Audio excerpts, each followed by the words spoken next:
आपको पता है कुछ दिनों से मेरे साथ क्या हो रहा है, मेरे जबड़े में दर्द हो रहा है और मैं कंफ्यूज थी कि मेरे कान में दिक्कत हो रही है या दांत में। तो हार पाँच के मैं गई दांत वाले डॉक्टर के पास और फिर मैंने अपने दांत दिखाए तो उन्होंने बोला कि आप एक बार एक्सरे करवा लो तो क्लियर हो जाएगा। फिर मैंने एक्सरे वगैरह करवाए। ये बात मैं आपके साथ और आगे शेयर करूँगी। अभी यहाँ रात का रूटीन शेयर कर रही हूँ। यहाँ रोटी बन गई, सब्जी बन गई, आलू की भुजिया बन रही थी और दांत में मतलब जो क्या बोल रही थी, जबड़ों में जो दर्द था वो बहुत ज़्यादा था। मन नहीं कर रहा था कुछ काम करने का, लेकिन काम तो करना ही पड़ेगा। काम के बिना ज़िंदगी नहीं चल सकती है। तो यहाँ बच्चे अपने दादा दादी के पास थे और मैं किचन का काम कंप्लीट कर रही थी और यहाँ मेरा बेटा मेरी हेल्प कर रहा था। और फिर इसके बाद जब जैसे ही खाने का काम कंप्लीट हुआ मैं ऊपर आ गई। छोटी वाली बेटी खा चुकी है, बड़ी वाली को खिलाने में नानी दादी आ जाती है। तो फिर इसके बाद ये मॉर्निंग रूटीन स्टार्ट हो गया। मॉर्निंग में मैं आ गई नीचे तो देखो गली कितनी शांत और कितनी सुंदर लग रही है इस समय। और इसके बाद देखो मैंने दूध चढ़ा दिया था दूध गर्म करने के लिए और थोड़े बहुत बर्तन रह गए थे, वो बर्तन और जो माजे हुए बर्तन थे वो सब।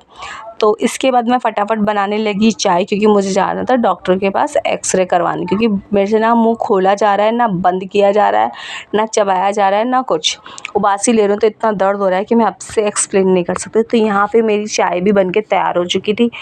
तो फिर मैंने सबसे सोचा जब तक चाय बन रही मैं आटा लगा लेती, तो मैं आटा लगा चुकी थी। फिर इसके बाद मैंने रोटी बना ली फटाफट।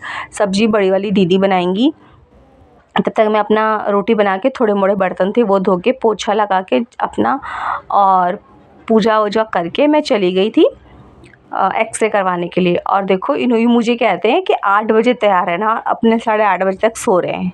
मैं फटाफट एकदम जैसे नहीं फुल स्पीड में काम करना वैसे काम करती, लेकिन यही है कि जल्दी भी काम हो गया, इसी के कारण मेरा जल्दी काम होगा। और ये देखो अब कैसे सो रहे हैं सब के सब। और फिर यहाँ सारा काम कंप्लीट करके छोटी वाली बेटी को उसकी दादी के पास छोड़ के मैं बड़ी वाली बेटी को लेके आ गई एक्सरे करवाने। तो यहाँ मैं एक्सरे करवा रही थी, थोड़ा सा शूट किया था। थोड़ा अभी स्टार्टिंग में ना अजीब लगता है सबके सामने वीडियो ऑन करने के लिए। फिर मैं आ गई घर पे आ गई। फिर इसके बाद मैं खाना खा रही थी क्योंकि मुझे भूख लग रही थी। 1-1:30 बज चुके थे, मुझे भूख लग रही थी तो मैं खाना खिला रही थी। तो उसी में से मैं थोड़ा सा चावल और उसकी बेसन की सब्ज़ी बनी थी, जो चीले बना के बनती है ना बेसन के चीले की, वो सब्ज़ी बना रखे थे हम लोग। तो वही इसको थोड़ा सा खिला रही थी। थोड़ा सा चटपटा था तो इसको लास्ट में मिर्ची भी लगने लगी। तो हाँ, अब आती हूँ मेरी जो फेफड़ों नहीं क्या वो जो दाँत की तरफ दर्द है वो वहाँ पे हुआ क्या है, मुझे इन्फेक्शन हो गया है हड्डी में ना, थोड़ा सा इन्फेक्शन आ गया है जिसकी वजह से मुझे दर्द हो रहा है। और यहाँ मैं इसे बहुत देर बाद मिली ना थी, मुझे छोड़ ही नहीं रही थी। तो ये बना था, कौन अपने लिए खाना इस तरीके से परोसता है। तो यहाँ इसको भी खिला रही थी, मैं भी खा रही थी। इसको थोड़ा थोड़ा खिला रही थी क्योंकि मुझे इसको दूध नहीं दही और चावल खिलाना है। तो मैं फटाफट खा रही थी और मैं इससे भी जल्दी खा सकती हूँ, लेकिन मेरे जबड़ों में दर्द हो रहा है इसलिए मैं नहीं खा पा रही। तो थोड़ा थोड़ा करके खा रही हूँ। मेरे से ना कौर भी मुंह में नहीं लिया जा रहा है, इतनी दिक्कत हो रही है मुझे। और कौन कौन अपने बच्चों को छोड़ के जाता है तब उनको बहुत तकलीफ़ होती है, कमेंट में ज़रूर बताना। मैं दोनों को एक साथ नहीं ले जा सकती क्योंकि मेरे हस्बैंड को भी है ना बैक में पेन रहता है, इस वजह से वो ज़्यादा देर गोदी नहीं उठा सकते। और मैं भी एक को कितनी देर गोदी उठाऊंगी, अगर दोनों लेके जाएंगे तो ऐसे थोड़ी थोड़ी देर में हम लोग एक्सचेंज कर ले, लेकिन दोनों को एक साथ गोदी उठाना बहुत मुश्किल सा हो जाता है। तो एक ये रह जाती है छोटी वाली, इसलिए इसको दादी के पास छोड़ के जाते हैं। वो बड़ी वाली थोड़ी सी ज़िद्दी है, इसलिए उसको साथ लेके जाना पड़ता है मुझे। तो इसको अब मैं दही और चावल खिला रही थी। अब गर्मी का टाइम है, बच्चे दही सही रहता है खिलाना, बच्चों का डाइजेशन सिस्टम भी ठीक रहता है। और इसको छोड़ के जाते ना, जब ये मुझे देखती है 1-1.5 घंटे बाद तो ये मुझे ऐसे झपट लेती है। और वो होता है ना कि क्या बताऊँ मैं आपको, बच्चों को छोड़ के जाने का मतलब बहुत अच्छा थोड़ी ना लगता है कि बच्चों को आप छोड़ के जा रहे हो, लेकिन आपकी मजबूरी है, क्या करें, क्या कर सकते हैं। तो यहाँ मैं इसको बहुत लाड प्यार करी, खिलाई, फिर इसको मैं खाना खिला रही हूँ। अब तब तक ये खाना खाएगी तब तक वो भी उठ जाएगी। और ये देखो अपने से खाने की कोशिश कर रही हो, पूरा बिस्तर सान दी है।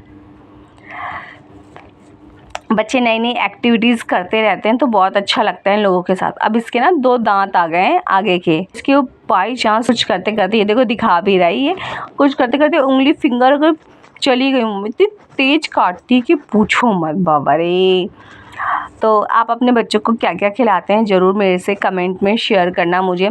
और ये इस डेस्क को पकड़ के खड़ी हो जाती है और ये डेस्क गिर जाता है, उसके टकले पर चोट लगती है। एक दिन मेरी लगी थी तो बहुत भयंकर तरीके से लगती है, लेकिन ये पलट जाती है तो ये बच जाती है, जो पास में रहता है ना उसी को लग जाती है चोट। तो आपको मेरे ब्लॉग कैसे लगते हैं कमेंट में ज़रूर बताइएगा। अगर अच्छे लगते हैं तो प्लीज़ मेरे चैनल को सब्सक्राइब कीजिए, लाइक कीजिए चैनल को, वीडियो को लाइक कीजिए। और मेरे चैनल पे नए हैं तो बेल आइकन प्रेस कर दीजिए, जिससे मेरी आने वाली वीडियो सबसे पहले आपके पास आएगी। तो ये दोनों मेरी ट्विंस खा पी के टन है। इसके बाद ये देखो, ये सो के उठी है, अब ये रो रही है क्योंकि मैं उसको ले रखी हूँ। और ये अब सोने के मूड में, खा पी लिए, बहुत देर से जगी हुई थी, ये सो रही थी, ये थक गई थी इस वजह से, और उसको लेके सुला रही हूँ तो वो देखो कैसे रो रही है देख देख के। ये नहीं चाहती है, दोनों ही नहीं चाहते हैं कि एक दूसरे, अगर एक है तो दूसरा ना आए मम्मी के पास, ऐसा है तो सब में ही होता है। तो ये तो बच्चे हैं, अब इसको ले रखी तो वो रो रही है और उसको लूँगी तो ये रोएगी, और वो ज़्यादा नोचा चोती करती है, ये नहीं करती, ये ठीक है, बस थोड़ा सा मिनमिनाती है लेकिन ठीक है। अब इसके बाद ये सोएगी, ये देखो कैसे कर रही है, अब ये देखो कैसे चढ़ गई ना मेरे ऊपर, ऐसे करती है बदमाशी। अब मेरे ना